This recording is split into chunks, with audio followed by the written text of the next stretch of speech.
All right, guys. So as we get going and understanding Unit 2 and kind of looking at notes, what we know, all right, what we know, and these are things that I want to make sure that kind of stick out as we talk about. We know our government is a representative republic. Now we're going to explain exactly what that is, but we need to understand that we have representatives that we choose to allow them to make decisions for us, and we'll dig a little bit deeper into kind of what that means. Now, we also understand that there are a variety of different forms of government. We understand that size plays a role. We have to have a state, we have to have people, we have to have territory, and then we have to have a government. And we understand what no government is. No government is anarchy. And then we have different ways in which government can work. So now, let's look at a couple of words that we're going to need to understand as we continue to develop and dig into government. So first, just a couple of vocab that we need to make sure we understand, which you've already kind of quizzed yourself over. A government that divides powers of government between a national government and a state or provisional governments. That is known as a federal system. So when you have a large federal government and then you have smaller state governments, you have what is known as a federal system, where they may divide some powers and they may share some powers. This is what we have in the United States. We have our national government, the federal government, which we've talked about, that laid out in the Constitution. And then we have our state governments. Like the state of Georgia has its own system of government, how it works. Now, a government that gives all key powers to the national or central government can create local units. However, the local units only have those powers that the central government gives them. This is a unitary system, and there are different types of unitary systems. Now, the biggest key difference here is in a federal system, there is a divided powers, a separation of powers, where some states have powers that isn't necessarily given to them by the federal government. In a unitary system, this central government has all the power, and local governments only have powers that the central government gives them, and they can take them away.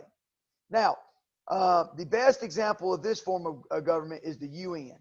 The individual member states or countries retain their own identity, laws, etc., but only coordinate on issues such as defense and trade.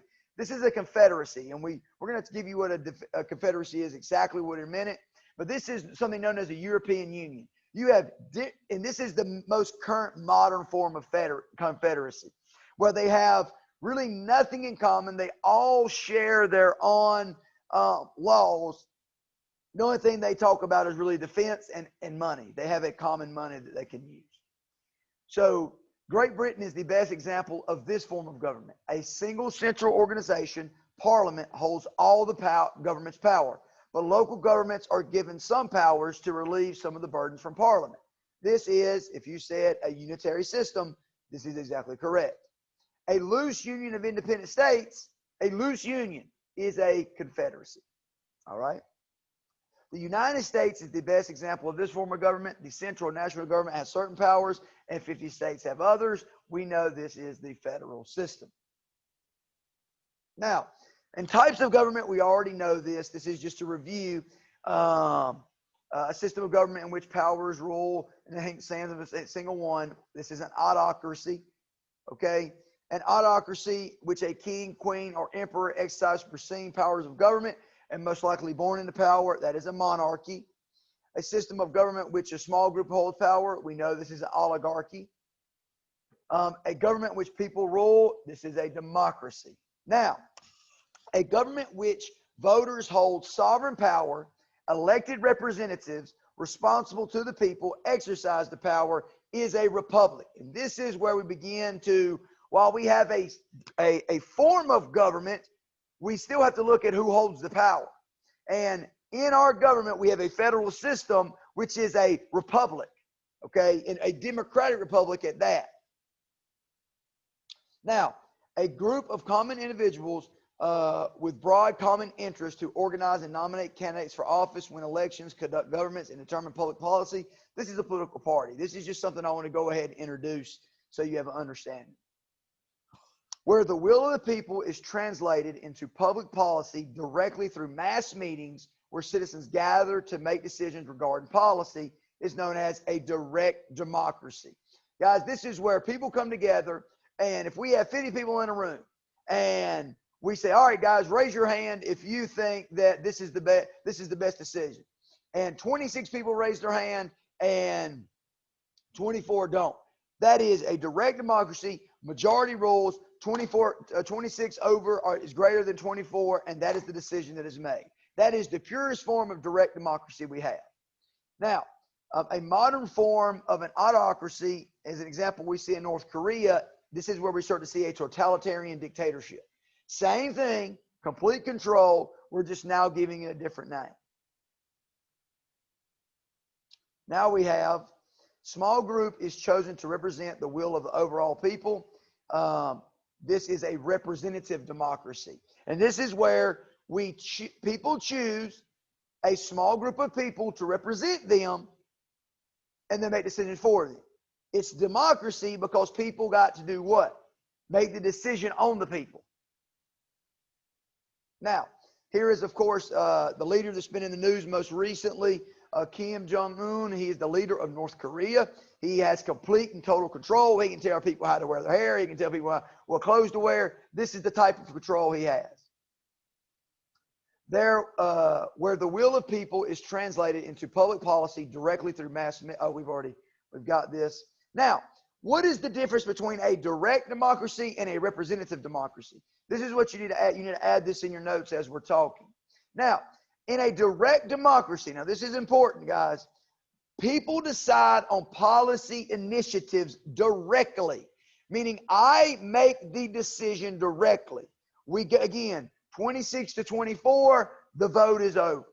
In a representative democracy, people vote for representatives who enact policy initiative, meaning this is I've chosen that representative and they're making the decision for me. However, I still voted on the representative.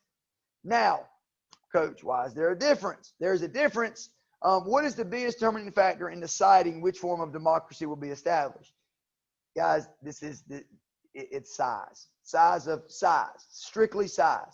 If we have 80 million people in the United States, it's hard to have a direct democracy, so we choose that representative democracy. Whereas we can have more of if we're making a decision in the classroom, we have 30 people, so we can make a direct democracy. Now, this is important. Why would someone fear democracy? Okay, because of a little thing called mob rule. All right, mob meaning majority. All right, majority. Fear that the will of the minority will be outweighed by the majority. Meaning, guys, is that if we have a large group of people if we have a complete democracy, then the majority decision always come into play.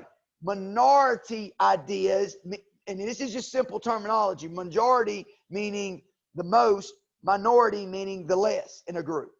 So what do you think? What do you think? This is something to kind of put in your mind. And what I want you to do in your notes is to write a 3-sentence on why you would support or be against a direct democracy on a large population. And again, here's the famous quote. A democracy, this is from Thomas Jefferson. This is something just to kind of think about. A democracy is nothing more than mob rule, where 51% of the people may take away the rights of the other 49. So that's something I want to think about. Make sure that if you have any questions, please let us know. And always remember, smile is contagious.